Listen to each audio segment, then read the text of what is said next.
Dehydration is recognized by the body as a threat to survival. So you're going to increase cortisol, which is involved in stress response, also increase secretion of epinephrine to make you feel more anxious, to increase your blood pressure, increase your heart rate. Again, just one of these things where the body is a very delicate balance of systems, and throwing one of them off can really have a big impact on all the rest.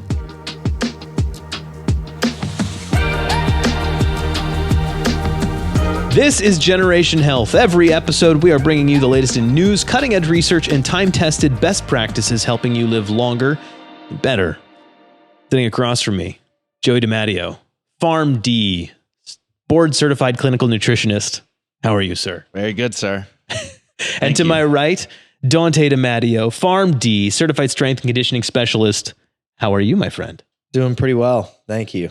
Behind mic number 3, sitting down quickly so that he doesn't miss his shot. My only shot. I got one shot. I gotta be here for it. Josiah Schweinberg, our engineer. How you doing? Doing well. Excellent. Constantly adjusting and making sure you guys are in frame in camera. So. That's why we love you. So watch. If you're not watching, you need to watch as well. Yeah, otherwise you miss half of what Josiah's doing. Yeah, validate me. Please. My name is Tyler Andrews, and this week, what are we talking about, guys? We have a nice Q&A special. Yeah, we do. Tap. We always ask for questions, and you guys delivered in a major sort of way, so we have a whole bunch to go through. It's entirely possible this takes up 2 episodes worth of content. So here we go. But first, I'm going to tell you what's going on behind the counter. Wegovy, the injectable weight loss counterpart to Ozempic, has been approved for reducing risk of cardiovascular death, heart attack, and stroke in adults with cardiovascular disease and either overweight or obesity. This makes it the first of the GLP-1 agonists to be approved for something other than diabetes or obesity, and gives doctors even more options in deciding how to help patients with these life-threatening conditions. Unfortunately, that doesn't mean that it's likely to become cheaper, easier to get approved by insurance, or even more widely available. The GLP-1 agonists have become the biggest story in pharmaceuticals in years, and if you want to know more about those, you can go listen to episodes 45 and 44 of this podcast, 44 and 45, because that's what those were completely about, dedicated completely to those. Also, we've talked before about the potential for artificial intelligence use in medicine, and now we are starting to see some of those hopes come to fruition. Prostate cancer affects about 1 in 8 men at some point in their lifetimes. Researchers in England have discovered something huge about the disease. There are actually 2 distinct types of prostate cancer. Scientists at Oxford, the University of Manchester, the University of East Anglia, and the Institute of Cancer Research in London made this discovery by using artificial intelligence to analyze data from tumor samples of 159 different patients. The AI analyzed the complete genomic sequence of the tumors and were able to isolate the way the tumors would develop over time, ultimately forming 2 distinct disease types, or evotypes.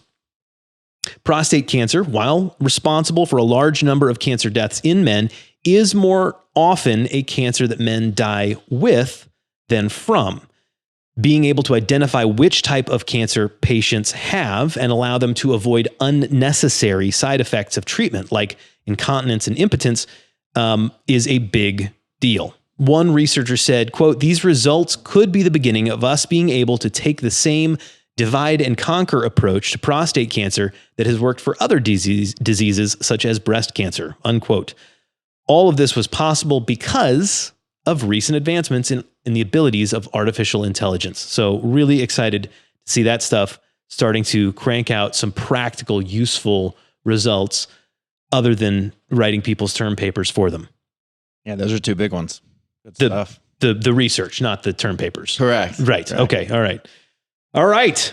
Well, let's not waste any time. Let's dive in. We've got a ton of questions. If you have questions, we want to hear about them so we can put them in an episode like this. Email those to questions@askjoedimatteo.com. Questions@askjoedimatteo.com. Alternatively, if you subscribe to our email newsletter, you can just hit reply to any one of those. We'll get that on the show. There's a bunch of ways to contact us, but questions@askjoedimatteo, definitely the easiest, fastest way to do that. All right. But first, I completely forgot. We're talking about, you guys had a speaking engagement this past week, a week before, something like that. We did. Tell me about that. Similar Q&A. Yeah. Similar format here. So occasionally we get, asked to do different, speaking engagements at senior centers or, small church groups. Yeah. Sometimes, women's church groups. It's something my dad and Joyce had done over time. And so there was a local church, a group of women who brought a bunch of questions for us to answer. And so we, packaged some of those up here and can hopefully share some insight to a larger audience of what we talked about. But no, it was a great experience. Some really thoughtful stuff. So. Yeah. So you said these were largely seniors? They were. I would say, there was one individual, I believe, was turning 92. Wow. That week or this week. But yeah, so that I would say mostly all of the women were over 80 years old or so. Wow, which was really cool. And they were all, given that they were at this speaking engagement, they all drove there or carpooled there. So largely an independent group. So a lot for us to learn from them. Yeah. So. And engaged in taking care of their health still at that age. That's fantastic. Yeah. All right. So what did they want to know about? What were the hot topics? The hot topics overall, I would say there was still an interest in the weight loss medications. Oh yeah. So I was there the year prior, and it's funny to see how it sort of increased since then. They all sort of wanted to know about that. There were some questions about hydration, dehydration, different supplements, multivitamins, B vitamins, things that center around energy and those kind of questions. I'm sure Joey has some to add too. Yeah, and the first one, it's always interesting to see how these questions are framed, Yeah. So the question was, what are the medications that Oprah and Kelly Clarkson are taking, and do they work? Yeah. So I know we've kind of dove into these subjects, prior to this subject but the medications are GLP-1 agonists. Namely, the chemical or generic name is semaglutide. The injectable forms that you do once a week, they're Ozempic and Wegovy. There's also an oral form, Ribelsis. Okay. So as in terms of how they function, they're long-acting analogs. They mimic the activity in the body of your natural endogenous GLP-1 hormone. So what does that mean? Again, I know we've done deeper dives on these, but inactivating that GLP-1 receptor, slow gastric emptying, which slows down digestion, lowers appetite, which essentially in the brain tells our brain that we are full. Yeah. It inhibits glucagon, which means that it inhibits the body's production of glucose from stores of carbs in the liver, and it enhances the growth of beta cells in the pancreas, which are responsible for production and release of insulin. So in a nutshell, you're eating less because your digestion slows, you're receiving signals to your brain that you're full, and also your blood sugar is lowered and better controlled ultimately, which allows for less of that excess glucose to be stored as fat. That's super cool. And these were seniors that were interested in this, which again, just tells you how pervasive all of this is in culture right now, that they're still hearing about it, even though they're probably not the primary demographic that those drugs are marketed to. Yeah, exactly. Yeah, I think it speaks to the overall motivation that this group still has to live a meaningful life and to, engage in healthy behaviors. And, it speaks to how tight how tight-knit that group actually was too. That's cool. cool. It was a good to backtrack a little. It was a good example of, the two things that stood out to me was the community aspect, the importance of that social connection, and then also just the way that they think about things and the motivations that they still have. You would have thought we were talking to a group of 45-year-olds. That's awesome. If you are interested in the GLP-1s, episodes 44 and 45 of this podcast are all about that. We go real deep. Did you mention the Oprah special so I think that's where they saw it, is there was an Oprah special, as I dug a little deeper, that was airing on the 18th. And so it was called Shame. 18th of March. 18th of March. Shame, Blame, and the Weight Loss Revolution. Wow. And so I think that's what probably triggered this specific demographic and some of the questions that they had. And so they, in addition to the Oprah portion, they did lump in Kelly Clarkson. And one of them, the interesting point was that as they were asking the question, there was a handful of them that chimed in.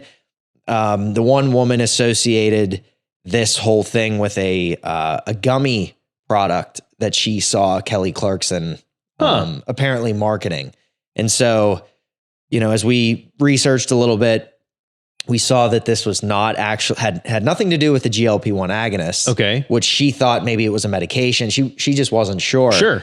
But it was actually these keto gummies that it appeared that Kelly Clarkson was promoting, but actually it was some sort of fabricated advertisement, like a goofy Facebook thing that you might see. Yep. That she actually was not promoting. She was not standing behind. It was not associated in any way, probably. No. It was almost like they took a clip from her talking about her weight loss journey and such, and they just slapped the crowbarred it in there. They sure did. So isn't it crazy? Isn't it crazy how easy it is to be bamboozled a little bit? Yeah, you got to really make sure that you are looking for original sources, which is why we always put the links to everything we talk about in the video descriptions, in the podcast descriptions. You guys can do your own research. Don't take anything anybody says at face value these days, or even anything it seems like they might have said, because there's no telling. It could just be some entrepreneur trying to make a buck. For sure, man. All right, so hydration. What was the big question there?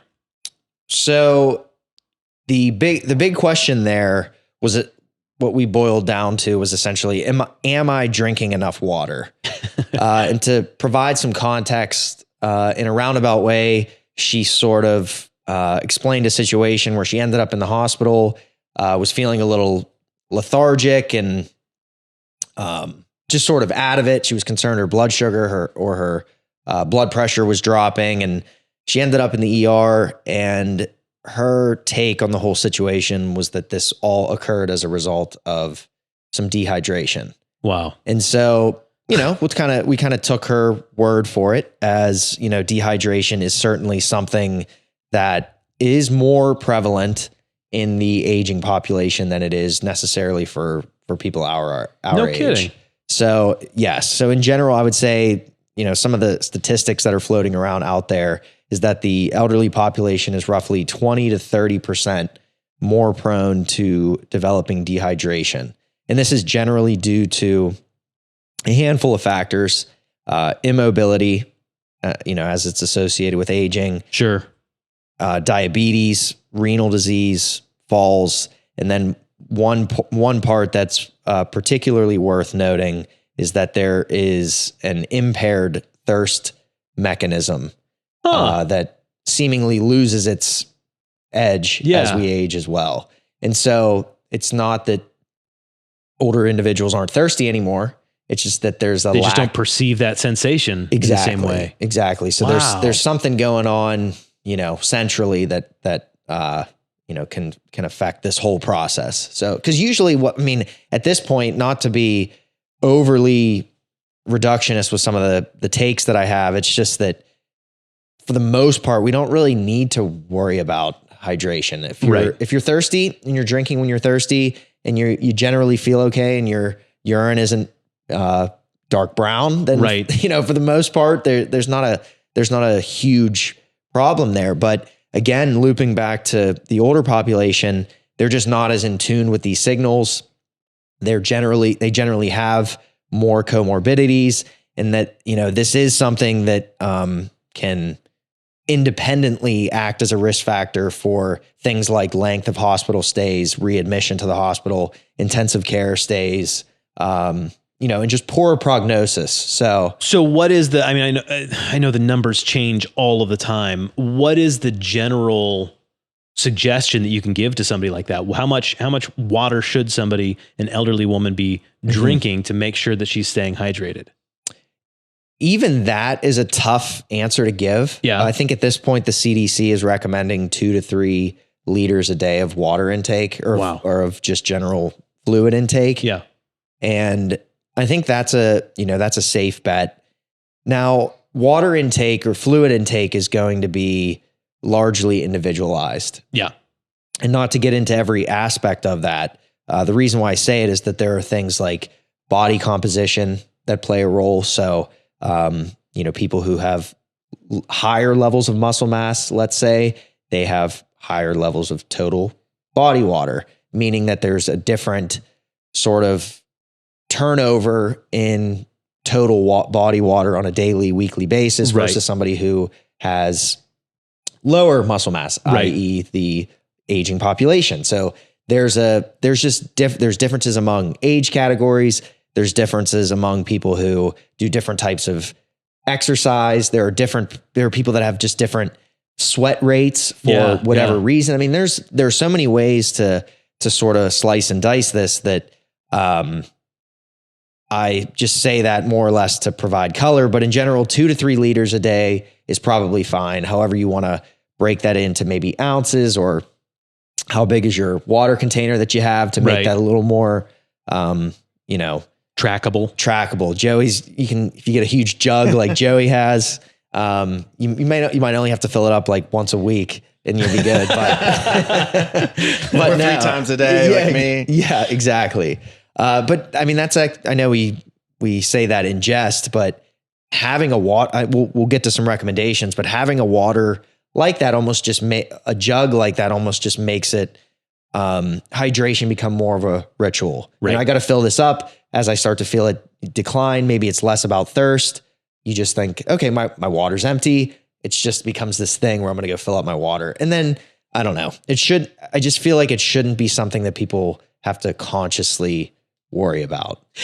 I know when I am on point and I have my water bottle with me, one of the big things is that I'll notice, oh, wow, I've had this sitting on my desk for 4 hours now and I haven't touched it. Mm-hmm. I should probably drink something. Or alternatively, I've only got a little bit left in there. I'm just going to go ahead and finish it so that I can stop thinking about it and move on to the next thing. It does help me for sure with those subconscious cues. It does. And I don't want to lose sight of the potential impairment of those thirst signals in the aging population, because it's I liken this to, our obesity discussions. There's a sort of a mismatch in, the satiety signals and food intake. Right. And so there's that's the point, is people can't consciously control how frequently those signals pop up. Right. So there are things like medications and there are other things you can do to help, change those signals. And so in a similar sense with, somebody in this population where they're less in tune with just thirst and they might have to think about it a little more than you or I do. There are ways they can combat that. And one way is to actually consider your food intake, your dietary intake. If you're eating a diet that's largely processed foods, for the most part, those do not have high water content. Right. But a diet very rich in fruits and vegetables, as you think about their makeup, are much higher in water content. And then you couple that with, the aging population who generally have lower appetites. So it's just, that's true. Wow. It's a lot harder. So if you can help bolster the diet with foods that are a little bit higher in water, I know that doesn't make up the largest amount of the water that you're consuming. But the other part to that would be, I know people push for just drink water. It's better for you. Don't drink sweetened beverages. Don't drink diet beverages, caffeine and, coffee. That's bad for hydration. Tea is bad for hydration. I think that a lot of that is overblown. Okay. If 90-year-old Jane loves her decaf coffee, and she always drinks 2 cups every morning, to steer her away from that for the sake of some sort of concern is unwarranted. You have to encourage them to, if they're having trouble staying hydrated, they got to drink anything. You know what I mean? It's better to drink something now because of other comorbidities such as, blood sugar dysregulation, regulation and such.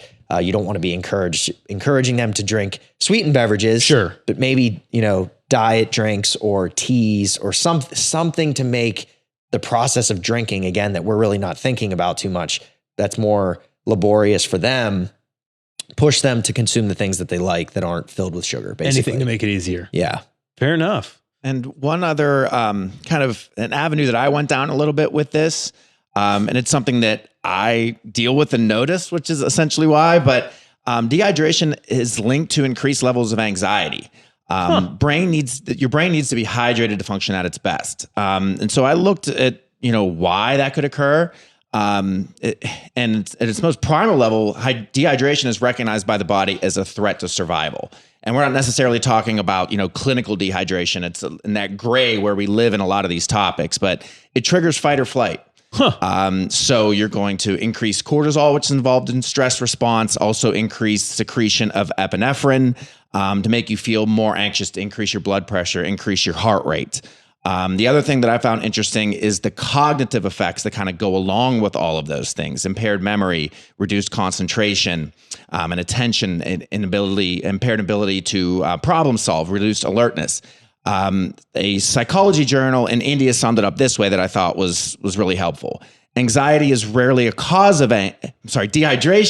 rarely a cause of anxiety, but dehydration increases the risk and severity of anxiety symptoms. Anxiety leads to stress, which in turn leads to anxiety in the body. Therefore, it is important to drink enough water every day, especially if you have a tendency to get anxious easily.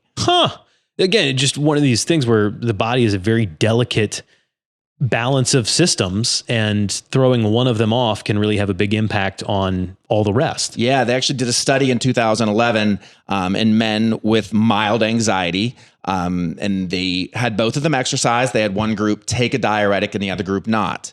And then they did baseline cognitive and mood tests before and after. And they found, it was limited, but they found detectable effects on performance, fatigue levels, and mood status. So yeah, you can see the effect again in that gray area. I'm not clinically dehydrated. I am not diagnosed with anxiety, but when you're living kind of in that middle ground, like so many of us are, like I noticed with myself, I did find that very interesting. And I notice for me that it is a help whenever I'm hitting my big water jug there. Fair enough. You guys said something about vitamins too, that people were interested in, like multivitamins and vitamin B, I think you said? Yeah, specifically, we had a vitamin B question. Okay. So the B vitamins, just kind of at a base level, they're water-soluble vitamins. There's 8 of them. And I'm sure we've heard of thiamine, riboflavin, niacin, pantothenic acid, pyridoxine, biotin, folic acid, cobalamin, which is B12. So they have a wide range of functions in the body. They convert food into energy at a very basic way of summing that up, involved in cellular health, growth of red blood cells, energy levels, brain functioning, digestion, your nerve functioning, even hormone and cholesterol functioning. So they are particularly critical in pregnant and breastfeeding women as well, for fetal brain development and prevention of birth defects. Okay.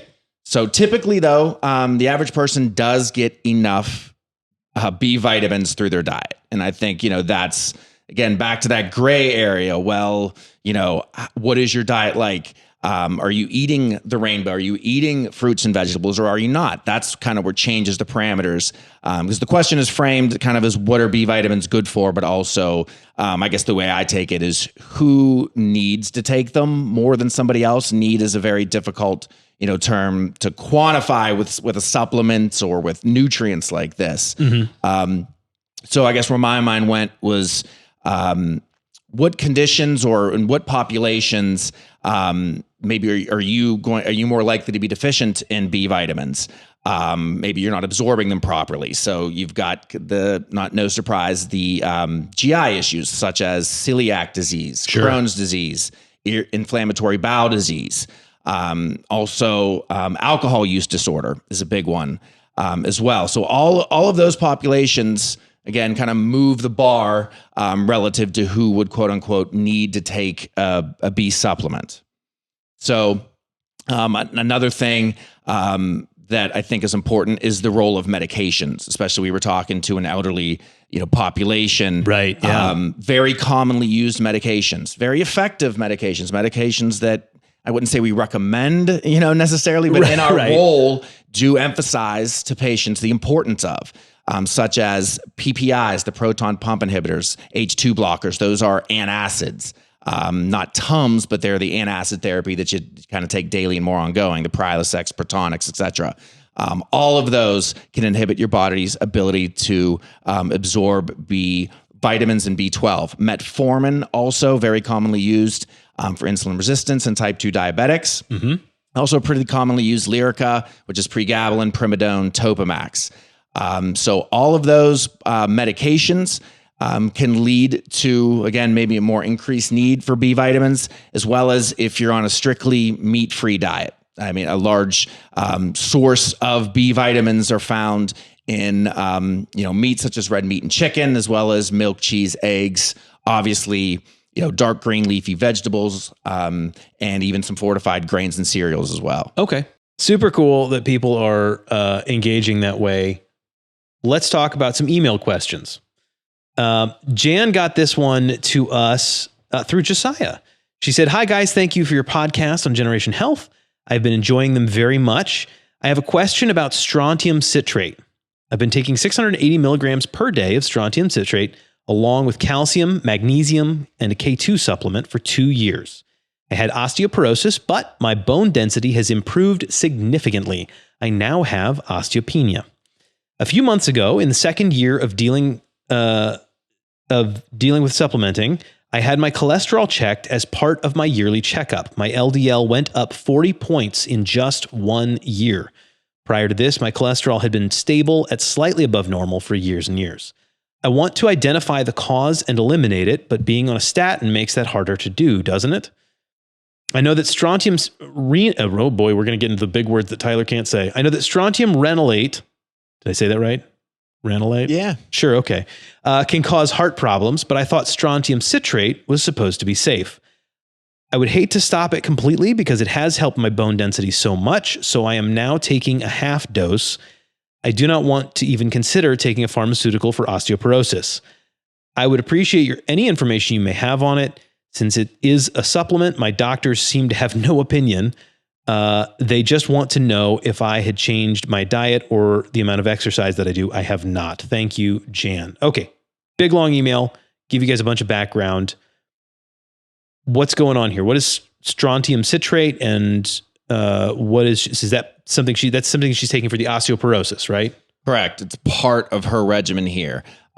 So it is a mineral. Okay. So it's used for bone building. It's actually, what I found was interesting because she brought up the different salts. And what I mean by that is the ranelate salt versus the citrate salt.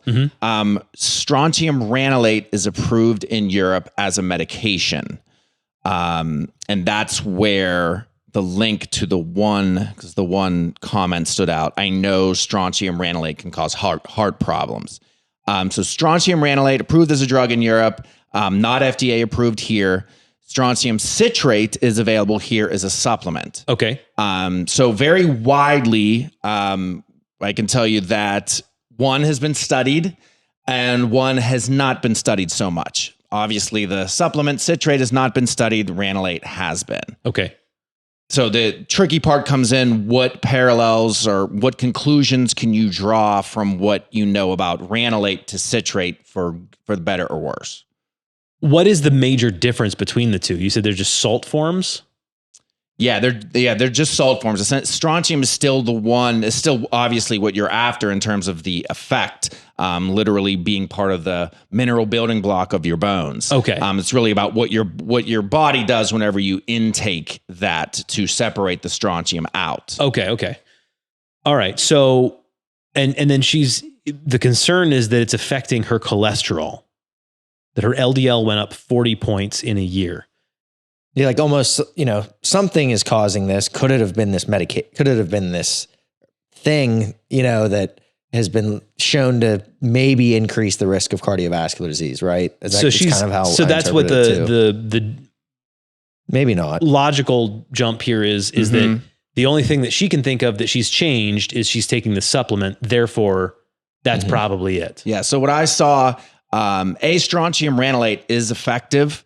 But the issue it's not related that I could find related to lipid levels directly. It's related to cardiac events. So there was a study done in Europe, not surprisingly, by the Pharmacovigilance Risk Assessment Committee of the European Medicines Agency. That they looked at 7,500 postmenopausal women, 3,800 on strontium ranelate, the 3,700 not on it, and they found a 1.6 odds ratio. So basically, you're 1.6 times more likely to have an MI if you're on strontium versus not. There were 5.7 MIs per 100,000 patients on strontium versus 3.6 not on it. Okay. All right. So you're at a higher risk, but it doesn't seem like it's an enormously higher risk. So nothing correct, and it's not moving the needle on lipids as far as I could see. I was gonna say, you said MI, that's myocardial heart infarction? attack. Yes, exactly. So their conclusion, just to wrap that up, is that it is still a useful therapeutic option for patients with osteoporosis and those with high risk for fracture who do not have cardiovascular risk factors. Again, back to what I said initially, though, what do you do with this? Well, I'm taking strontium citrate. How do I extrapolate that out, good or bad? That's where it gets a little tricky. Okay. So what are the chances? And I know it seems like we're kind of in speculation territory here. What are the chances that the strontium citrate has anything to do with her LDL cholesterol? It seems low. Mm-hmm. So in all likelihood, she should probably keep doing what she's doing for her osteoporosis, osteopenia, and find some other means of attacking the LDL issue. Sure. Yeah, I think what sort of comes of the first part of the question is ultimately how do we tackle the cholesterol issue? Right. Because she's seeing results from the supplementing that she's doing with the bone density. That's a big improvement to go from osteoporosis back to osteopenia. That's a good thing. That's what she's saying. Yeah. So she had significant improvement. Very cool. So, okay. So do we have any ideas or suggestions other than just no, don't stop, keep doing what you're doing and look for other solutions? I think, as always, questions as detailed as she is, there's always there's just limitations in what you can get from a typed out question. Right. You know what I mean? Again, it's always helpful to kind of see the full workup of an individual to see maybe how some other markers have changed, to maybe have a little bit more detailed of an understanding of maybe some other comorbidities potentially that she felt that were unrelated to this, or maybe not, or maybe there's none. Right. And then also just to kind of understand certain parts of the question, maybe understand some of the reluctance to a statin, try to understand just feel out where she's coming from with a lot of those thoughts, because, we know at this point how important it is and even just in her tone, she knows how important it is to try and get the cholesterol picture under control. Absolutely. And so, I know we can chat through some different recommendations for her, but in a brief search, it was hard to find something that was more likely to cause such a stark increase in, her cholesterol numbers. So I don't know if 50 points, 40 points in a year, I can't say if that's unheard of. I can't say if that's, I kind of don't know what to make of that. Right. So with that said, it would be helpful to know where it is now, and to understand maybe what the LDL cholesterol is, some of these other markers, the ApoB that we talked about. So there's certainly more to it. But in general, something has kind of got to be done. Something changed. Yeah. And there are certainly things lifestyle wise that absolutely can lead to this. It's hard. We know that we're not the best at recalling what we eat, the style of things that we eat, the quantities that we eat. And so not saying that I distrust what she's saying about changes in dietary intake. It's just that we know for sure that when we eat a diet high in sort of these animal derived saturated fats, it has the likelihood of increasing something like she's referring to, the total cholesterol, LDL cholesterol. Yep. It helps to replace those things with nuts and salmon and other sort of plant sources of unsaturated fats. Yeah. Maybe her dietary fiber decreased. She could potentially be adding a little more fiber to her diet from, legumes and vegetables, fruits, other whole grains, oatmeal. That's a huge portion. Now, and, just referring back to this idea of understanding her entire health picture, we know that body composition matters in terms of cholesterol changes. So those with increased body fat. So looking at something like a waist circumference can be a good marker of that sort of measurement. And so maybe that changed over time. Yep. Or maybe not. Yeah. So you just you start to rule out some of these things, but in general, and it's possible that it's a little from column A and a little from column B too. It might not be a substantial shift in diet, but a small shift in diet, not a substantial shift in exercise, but a small shift in exercise. All of those things could have compounded to be hard to detect, but ultimately a substantial shift in those cholesterol numbers, right? Mm-hmm. Exactly. Makes sense. So, okay. So what can she do? How can we help Jen? Yeah, it seems like her, I mean, for whatever it's worth, her real question ultimately is what about the strontium in terms of it's, not good, but she's not really so much worried about the cholesterol. She's worried, what do I do about the strontium? Mm-hmm. Right. And to me, it's because the part of the question is, I want to identify the cause and eliminate it, but being on a statin makes that harder, doesn't it? So for me, I would say that it's very unlikely that the strontium is the cause. Like we touched on, she can continue that. And then like Dante said, she does need to talk with her doctor, but, talk about the cholesterol itself. What can we do lifestyle wise, medication wise, supplement if there's, some resistance there that, she can do to get the cholesterol numbers down. Cause it seems like she's got the, on the right track at least, and made significant improvement in the bone issue. Strontium, not an issue there. Very cool. Very cool. All right. This one came to us through Facebook. You can message us there on our Facebook page.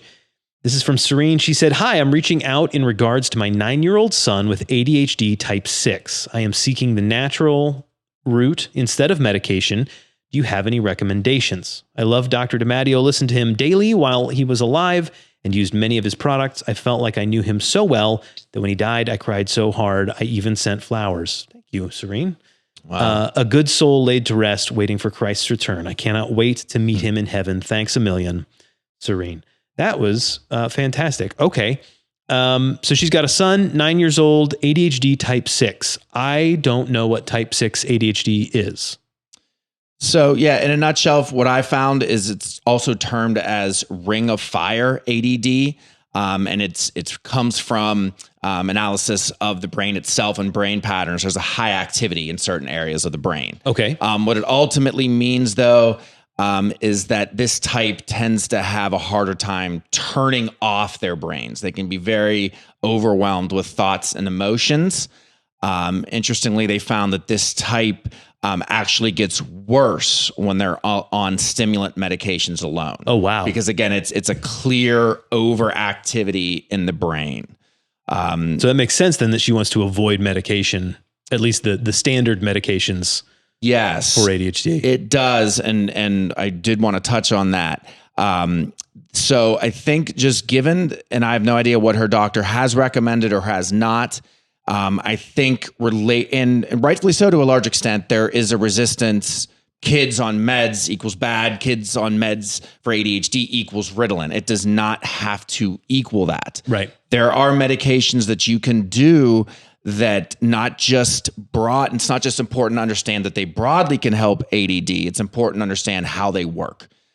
So a medication like guanfacine or clonidine, they are calming to the brain. Okay. They technically can be used for blood pressure because of their mechanism, but what's important here is that they're technically pharmacologically alpha-2 agonists in the brain, but what they're doing, they are inhibiting the release of norepinephrine, back to that like fight or flight kind of response. So it's inhibiting that release. It's not the entire picture and the be all end all for what, you're going to have to deal with in these situations, but it can, again, just help calm the brain because they can see on imaging that there is an overactivity of that neurotransmitter and of that release in the brain of these affected patients. Okay.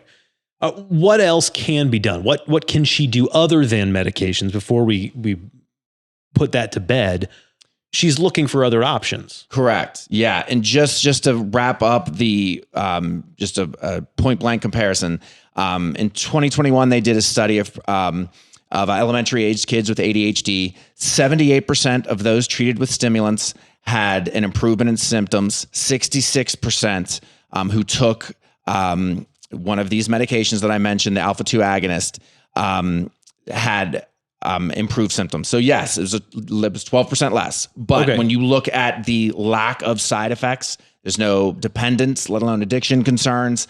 There's no tolerance build up. All these other side effects that can occur, those are not present in this type of medication. So I know that she asked to not go down the medication route. I respect that. I get that. I just want to make clear the delineation. I would hate to see potentially, if some of these more natural things don't work, that, there is a middle ground where yes, medicated, but not in the world and not in the realm of those stimulants. Okay. All right, cool. Okay. So what are the natural options then? So from a supplement standpoint, omega-3s are a baseline thing to do. And to give to a child at that age. It's you can get enough omegas from your diet, fish, nuts, seeds. We're talking about what would you say, a 9-year-old? Yeah, 9-year-old. Fish, nuts, and seeds. Yeah. Good luck. I mean, I happen to have a child that loves fish. My other two will not eat it. That's not an easy thing to do to get, those types. It's much easier an adult to make these changes. In a child, again, it's day to day. And it's even hard for an adult to get enough of that stuff to be away from the supplementing world in that. Yeah, you've got breakfast, school lunches, and your only shot's dinner in a lot of these cases.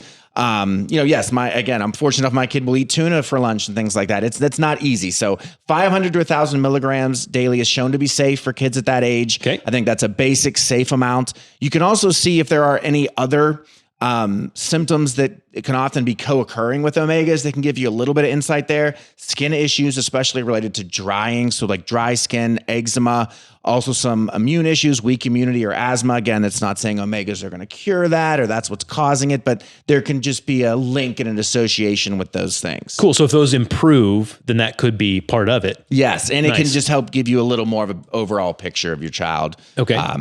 Thought that was interesting. So back to the calming and more specifically to this type 6 ADHD, L-theanine has shown to be calming to the brain in a similar way. It's decreasing an excitatory neurotransmitter. So norepinephrine has, it's certain activity, but overall it's an excitatory neurotransmitter.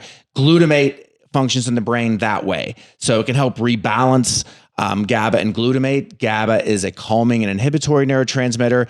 So it helps to decrease the glutamate and get a better balance there. Okay. So they did a study, and this was related to sleep, but it's still, again, we're drawing some, not real difficult connections here. 8 to 12-year-old boys, 98 boys with confirmed ADHD diagnosis. They were studied using an actigraph, which is basically an activity monitor watch that we see all the time now for their sleep. Okay. During the day, it's harder to monitor and harder to quantify success, et cetera. So they looked at sleep in this population. 100 milligrams twice a day of L-theanine was shown, again, via this actigraph device. So hard data was shown to improve sleep latency and sleep quality. There was less activity during the night, which is related to the sleep quality, and they found that they fell asleep faster, which is sleep latency. That's great. So cool. L-theanine, again, is going to be a fundamental recommendation, as well as magnesium. Okay. It's been shown to reduce anxiety and hyperactivity. 100 to 200 milligrams twice a day is, again, shown to be safe in kids. Any other lifestyle changes? Anything that she needs to really dig into there with her son? Lifestyle-wise, just in a nutshell, there's obviously much more you can go into here, but activity, the more you can get your children active in school and outside of school. Sleep. That's why it's important to draw that link back to even just the L-theanine itself. Yeah. Improving sleep quality. Also, again, I know this is a tough one, but screens with kids, especially as you get closer to bedtime, developing a good sleep routine. So again, there's way more detail that you can go into, in terms of lifestyle, but those I think are critical basic ones. Good place to start. Mm-hmm. Very cool. Very cool. I hope that helps, Serene. Thank you so much for that email. All the products that we mentioned, and we mentioned a lot of them this episode, are available on our website, www.askjoedimatteo.com, AskJoedimatteo.com. That's where you can find any of those products. You can also sign up for our email newsletter. You can submit a question. Those come to questions@askjoedimatteo.com. You can find past episodes of this show or the show that started all of this, the Ask Joe DiMatteo show, all there on that website, askjoedimatteo.com. Show notes, everything we referenced will be available down below. If you want to know more about any of that stuff, just hit those links. You can read about it for yourself. We highly encourage you to do that. We want you to be informed. Don't take our word for it. Do your own research. If you learned anything from this episode or from a past episode, if you saw something you go, oh, my Aunt Sally deals with that, share it with them. That is the best thing you can do to help both them and to help us as well. Share these shows with people that you know and love who you think can benefit from them. Also, leave a 5-star review or give it a thumbs up. All that stuff helps too, but the biggest thing is share the episodes. Big thanks, Josiah Schweinberg, our engineer. Thank you, my friend. I thought you said Schweinberger. No. Should I? No. Would you like me to? No. Okay. Josiah Schweinberg, our engineer. Michael Deppish, the editor. Joyce Gibb, our nurse practitioner who handles private consultations. Diane Silverman, who manages our products. Terry, who does scheduling. Cecilia, who does distribution. Big thanks to Joey DiMatteo, Dante DiMatteo. I'm Tyler Andrews, and that is it for us this week. Have a great week.